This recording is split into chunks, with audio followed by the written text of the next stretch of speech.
Hey guys, audio memos here. Yeah, getting back, I moved in with Derek, and I think I remember I wasn't drinking beer before that, and maybe Derek might have influenced me to start drinking beer. I don't think I was drinking. We were definitely smoking weed, lots of weed. But I'm gonna try to move a bit quicker here because I can't even remember from this point. I'll have to go back later. I was living in Lachine, and then I got to know Lachine, and met a lot of friends there, and then oh my god, I would move around. I've always moved around, and that's what I'm realizing is now I'm really kind of feeling nomadic, and I've always moved around. I'd like to know why, but I was in Lachine at one point, and then I can't remember if I know me and him had an apartment in NDG first. Yeah, I had a couple apartments with maybe my older brother, and then we branched off, and well, actually no, I told you what happened. And then yeah, me and Derek had an apartment. Actually, that was near on Saint Jacques. Yeah, that was okay. I forgot about that. And then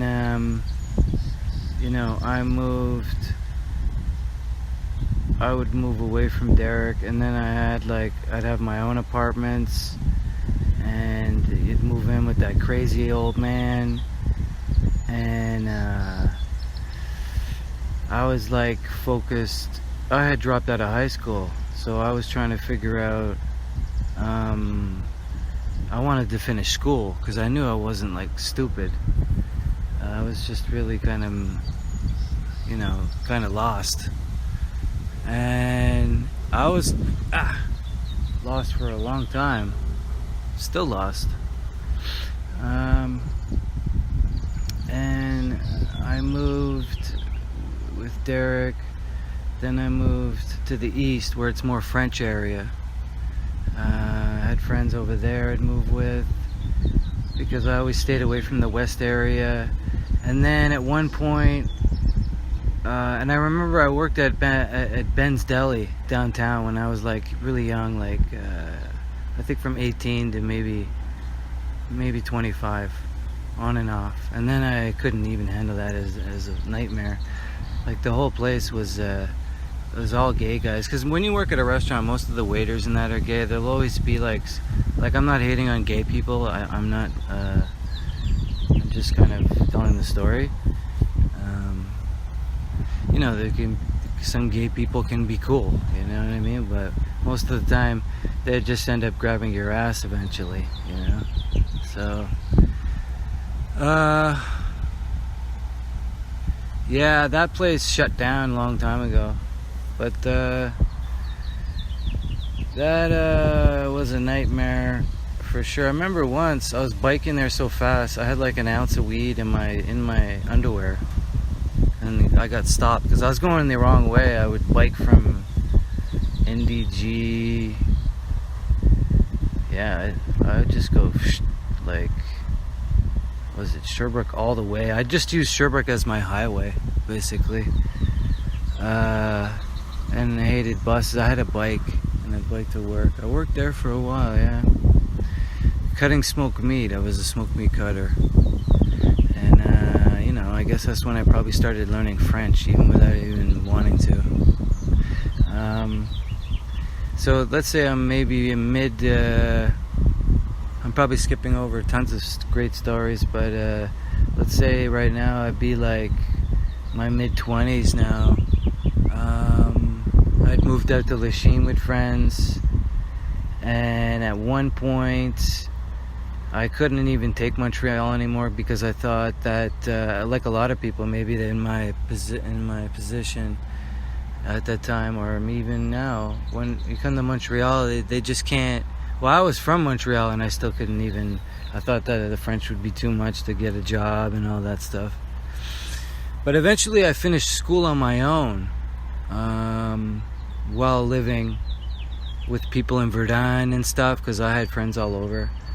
And oh yeah, that was a crazy story. I just remembered. But anyways, school. I got finished school, and then I got so tired of Montreal, and I think I was broke. I had this tiny basement apartment. I had to move away from wherever I was living because I couldn't stand them anymore. They were just completely annoying, and that's the only reason why that whatever room they had available was there, because they were just like, oh my god, I'm a complete mess.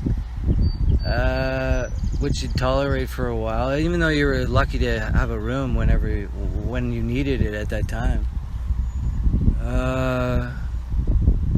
And then I was like, I've always been the black sheep of the family, and then I would be like, oh, I have no more options, and then I tried to reconnect with. This might have been like the first time I had reconnected with my mom. And my mom had kind of a relationship with most of us. She let us all go. But like when they got arrested, or one of them got arrested, she got him out and then had some kind of, relationship to a certain extent. But I mean, my mom always kept her distance from us.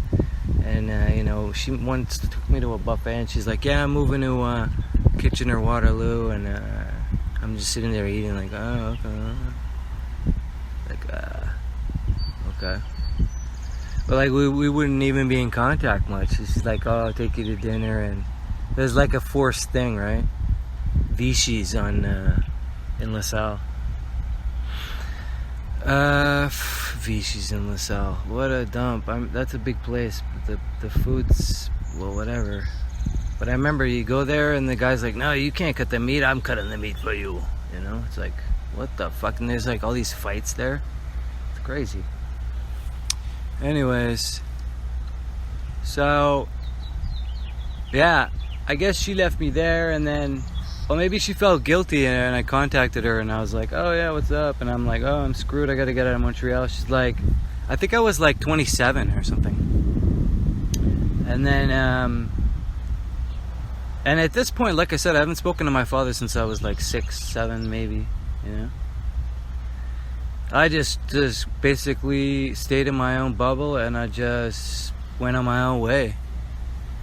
I was kind of on the run, actually, yeah, because I told you what happened with my brother. So that's why I became the person that I am, I guess. So, but I mean, even before that, I mean, my grade school friends would be in my Facebook still, but I would move on. I mean, kind of. Like, I was in the hood with, like, it was like the hood, you know what I mean? Most of the people I grew up with were from Montreal West and all this, and they were in Ville Saint Pierre, and I was near like Vendôme, where like people were getting stabbed, and like you know what I mean? Like, people I know were getting stabbed, you know what I mean? And robbed, and you know what I mean? It was like a regular thing. So that's another reason, like I told you, it was a blessing almost that I lost my brother and everything, almost everything I had. But I got away from that side of the city, so I learned the whole other side of the city. Then later on in life, I went to the east side of the city to get away from whatever bad situations I might have people have lived with, or just maybe a relationship, I dumped her, or I didn't really like her, and I still didn't even know what the hell I was doing. I never had a relationship over like oh my god, I think the most relationship I had was with Lucy, which was like a year and a half. Like, I actually moved in with her and everything, but we were total opposites, kind of. It was more like a physical I mean, we really got along and really were attracted to each other. But that's a whole nother saga. Now, yeah, my mom.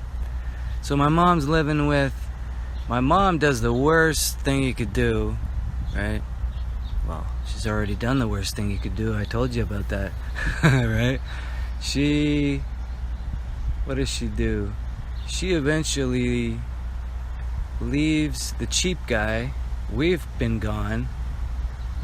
I don't know what she got into, but obviously years have passed. She ends up marrying some guy she met at a bar, a bald guy, a short guy with these really two nice purebred cats. And I remember I was at their apartment and it was really nice, and he was really liked my mom. I guess my mom was still good looking or whatever. And then she eventually married him. I went to the wedding and that piece of shit Steve was there. I should have beat the shit out of him right there at the wedding. That's the biggest mistake I ever made. And Derek came with me. Yeah, we had an apartment on Jean Brion. Yeah, now I remember. That was crazy. I gotta talk about that one later. Because that was when the storm hit and the power was out.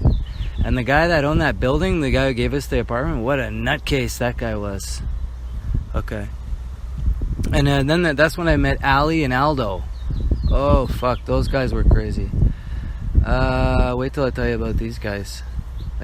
What's his name? Ali? I think his name was Ali, but fucking the guy who just acted like fucking Tupac. Juvenile. He would literally just be all day 400 degrees. And it was crazy. This guy was the best thief you've ever seen in your life. He could be wearing some stupid shorts and not even big Bermuda shorts that would help you steal, and a t-shirt, and he would just suck in his pelvic area and put a whole friggin' 3-liter water or 240s, a tuna. He'd be so quick. This guy was an amazing thief, best thief I've ever seen. I got to do a whole thing on him when I was hanging out with them and what we eventually got into, and I had to duck out of that whole operation. That was insane. These guys were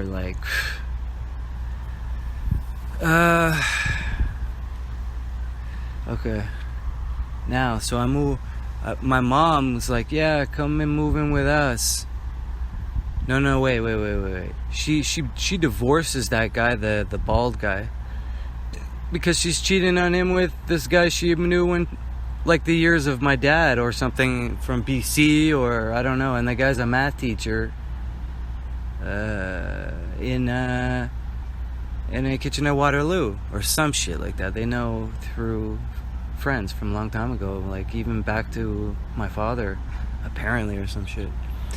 Whatever. He's really fucking annoying, and obviously he doesn't want me to come over at his house, and he's pissed off because he's got this thing, water damage, that's in the living room from when they got married, and they overflowed the bathtub. I don't know what's up his ass, but he didn't want me living there that much. I mean, he's nice in the beginning and that, but I had to get a job quick and all this shit. And then I don't know if I fell in love with that girl in BC before that. Yeah, I know, it was before that. It was right before I left. It was the week or before. I was so obsessed with Matthew Good because Derek got me into Matthew Good.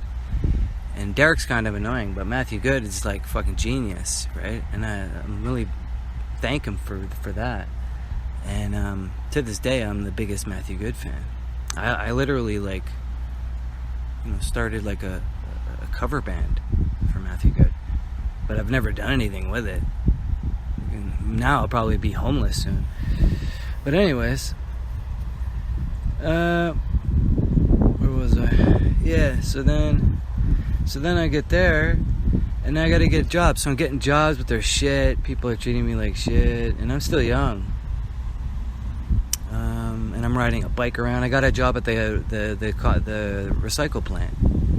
That was crazy because these guys would steal they knew which coupons were on the cracker boxes, and they would just like, they were so good at picking them out of the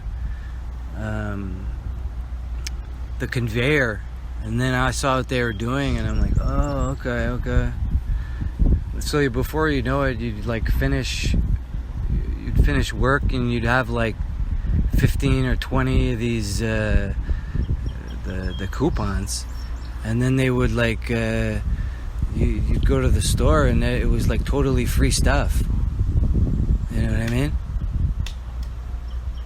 So that was wild. And then I can't remember. I stopped working there.